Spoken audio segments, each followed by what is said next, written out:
Oh boy, I can't wait to watch Space Jam 2.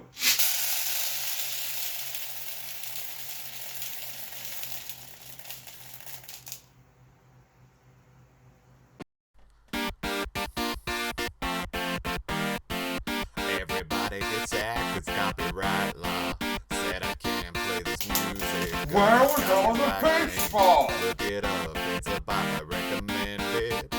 Alright.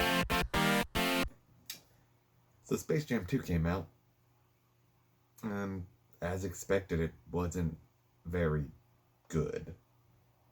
But if we're gonna be honest, we have to admit, neither was the first one. Honestly, there's barely a difference between the two on Rotten Tomatoes, at least at the time of writing this. So why is everyone so loud about Space Jam 2 being terrible? Is it because Michael Jordan is so much more likable than LeBron James? Well, from my perspective, as someone who doesn't really care about basketball and knows nothing about either of the two, no, they're both terrible actors, and I don't think that had anything to do with it. Was it the story? No. For their major beats, the sequel follows the original pretty closely, and while there are obviously some differences, I don't think the sum of those differences makes it significantly worse, or at least worse enough to make everyone so mad about it. Was it the actual technical quality of the movie? Again, I don't think so. Both films, for their time compared to contemporaries that shoot for the same style and feeling, hold up to the quality of other movies they were released with. I mean, I'm personally not a fan of the more advanced 3D models they use as opposed to the 2D animation, but they aren't the worst. They're not good for me, but they didn't ruin the movie, and for the most part, there's not really much in there that makes you stop and think, oh, that was terrible to look at. I personally think the original looks better in a lot of ways, but I was never taken out of the sequel due to any glaring quality errors. Is it 'cause the bunny is less sexy and the horny skunk is gone?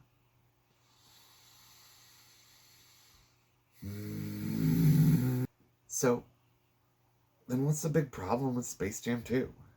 Maybe someday when it's not a rush to cash in on that big, beautiful SEO that comes with releasing content related to a larger, more popular piece of content that was released within like the past 6 months, I'll get into some more in-depth comparisons between the actual differences and similarities of the two movies.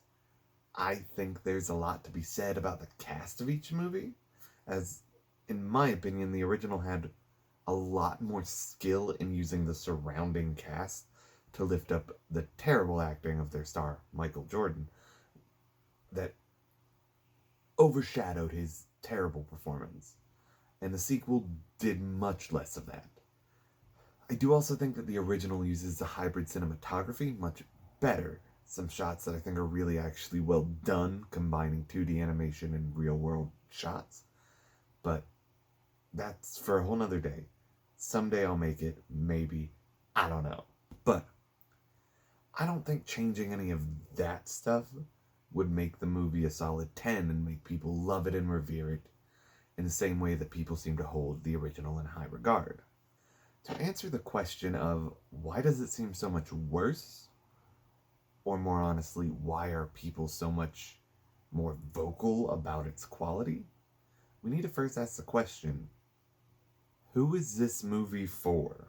I watched this movie with a group of friends, basking in the glory of having all received our science shots, drinking beers and eating random snacks. The perfect environment to enjoy a movie in a post-pandemic world. We spent most of the movie making jokes at the expense of it. As we watched it, and once we were done, there were a lot of questions.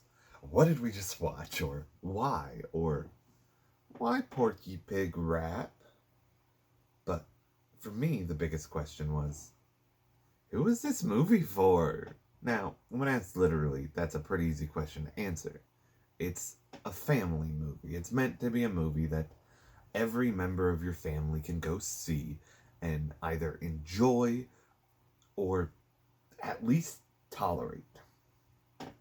I'm asking in the rhetorical sense of when this movie was conceptualized and created, who did they think would want to see it?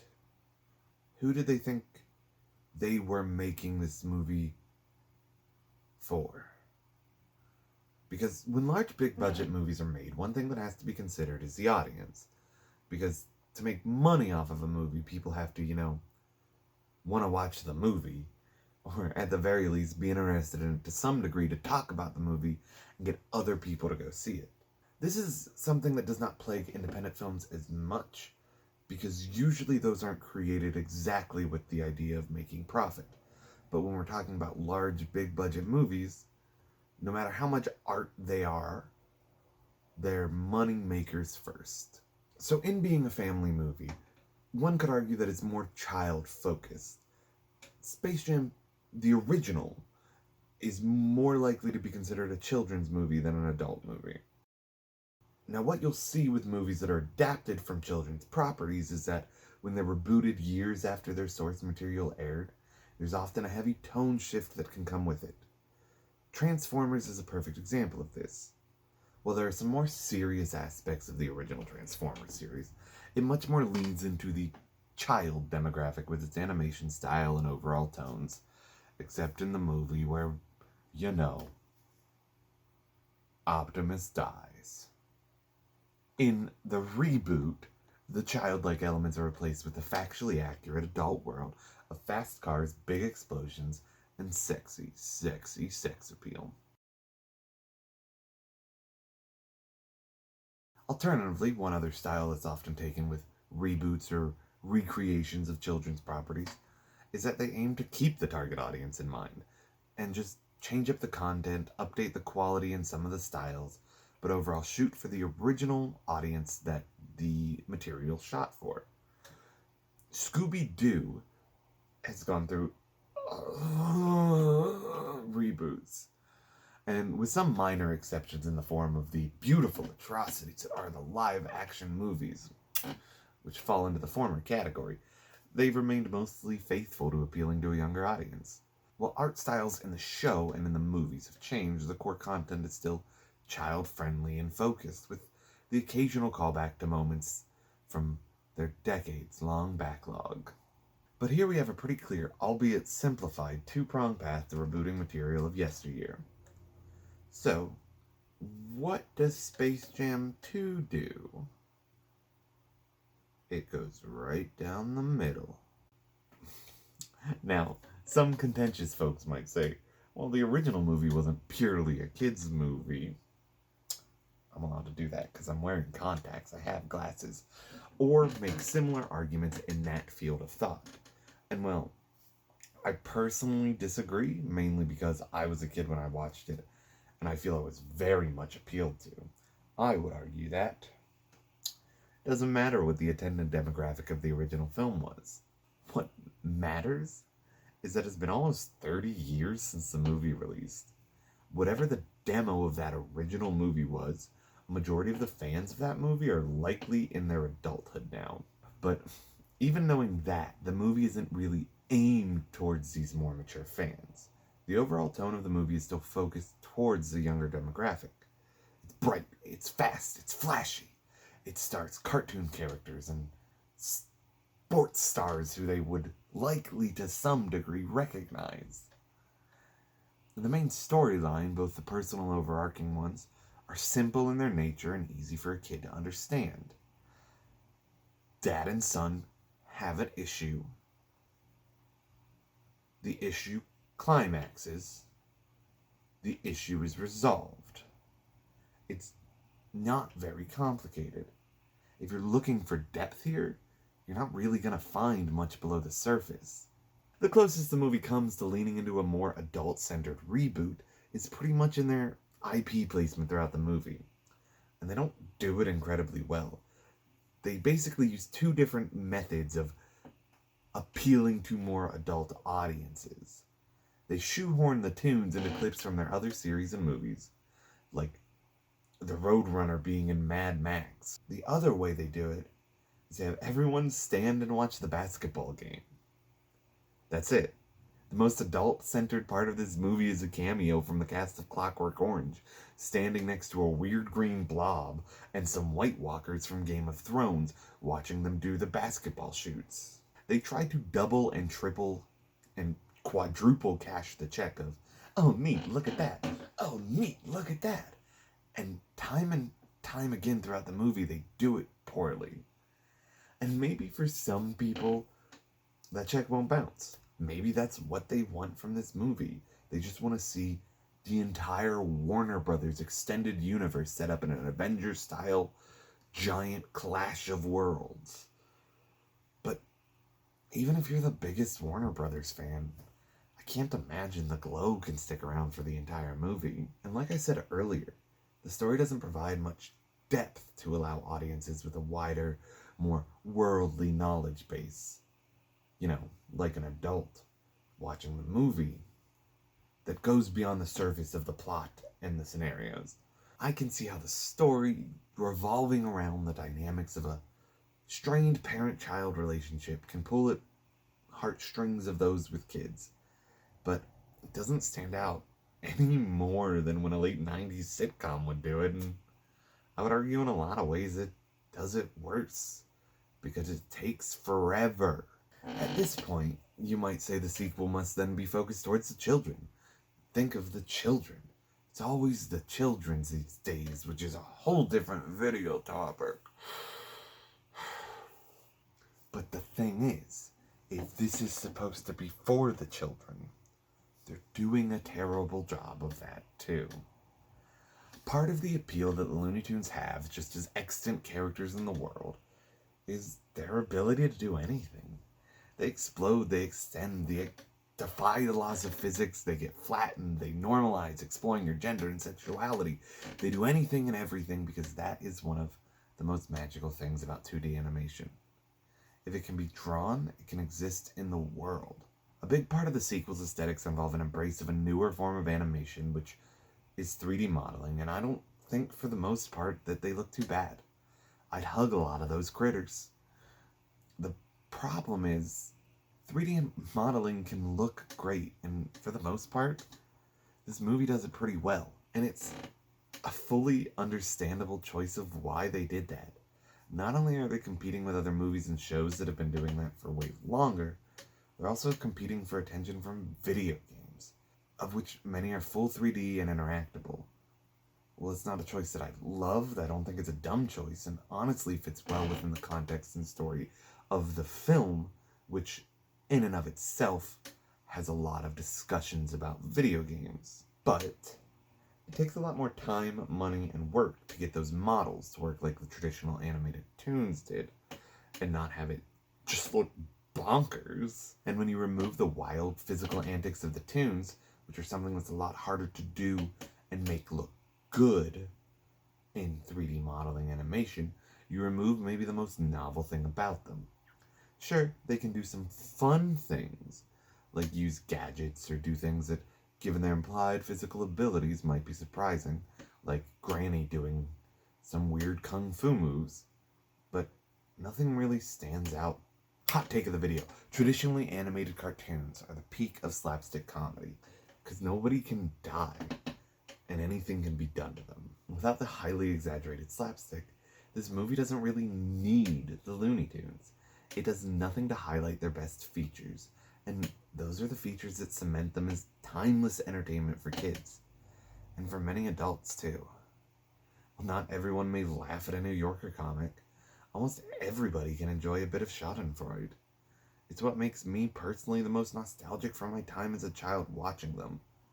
It's what inspired my love of characters/actors like Buster Keaton, who do it in the real world. I never watched those silent movies or black and white films as a kid, but I immediately recognized them as something I was enjoy the moment I watched them as I got older, because this is just real life Looney Tunes. I'm not a kid anymore, so I can't speak with true authority on it, but I have trouble thinking that any child who's old enough to watch and understand a movie would feel too strongly about it one way or another. If they're past the age where the spectacle of shiny things and flashing lights on a screen amazes them, or hell, if they've just seen a Pixar movie, or that weird 3D SpongeBob show that I saw while I was in the hospital the other day, I don't see this movie being as beloved as the original. It won't have as much of a lasting impact today as that movie did then.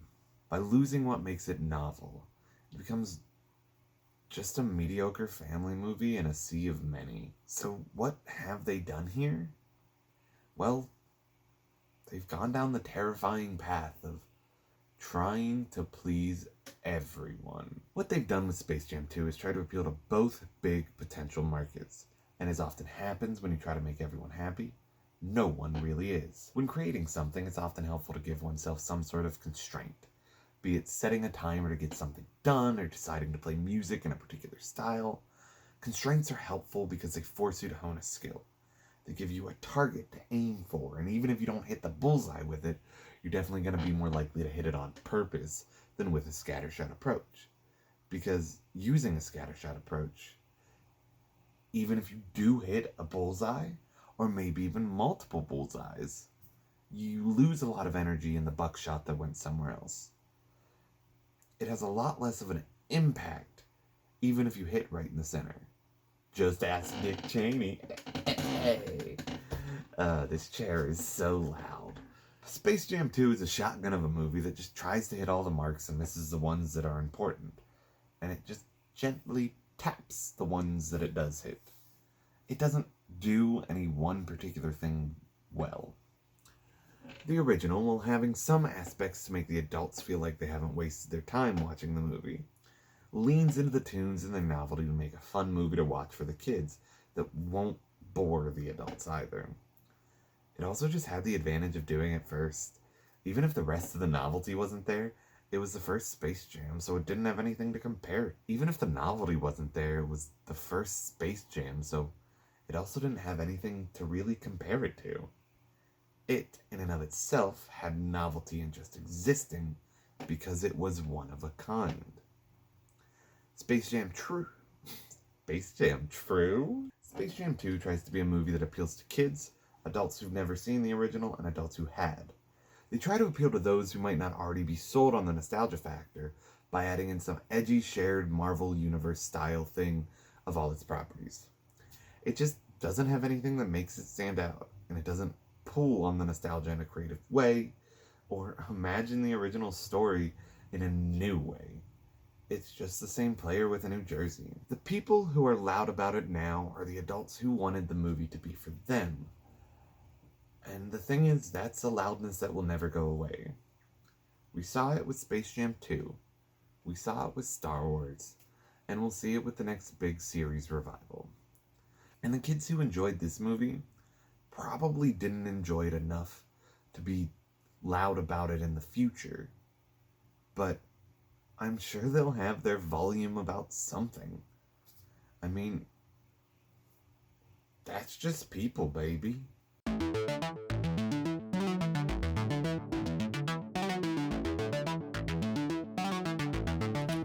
Hey, thanks for watching. I had some more thoughts, but sometimes less is more. Please enjoy this short video of my cat. Also, definitely check out Patricia Taxon, who made this ending song. It's great, the music is great, the video essays are great, check her out. Also, if you enjoy learning about modern animation, I definitely recommend checking out that Polygon video. They also have some other great stuff in a similar vein that is concise and very educational and fun to watch. And finally, if you like Space Jam 2, great. I am glad you found joy in it, because, baby, that's all we're ever looking for, ain't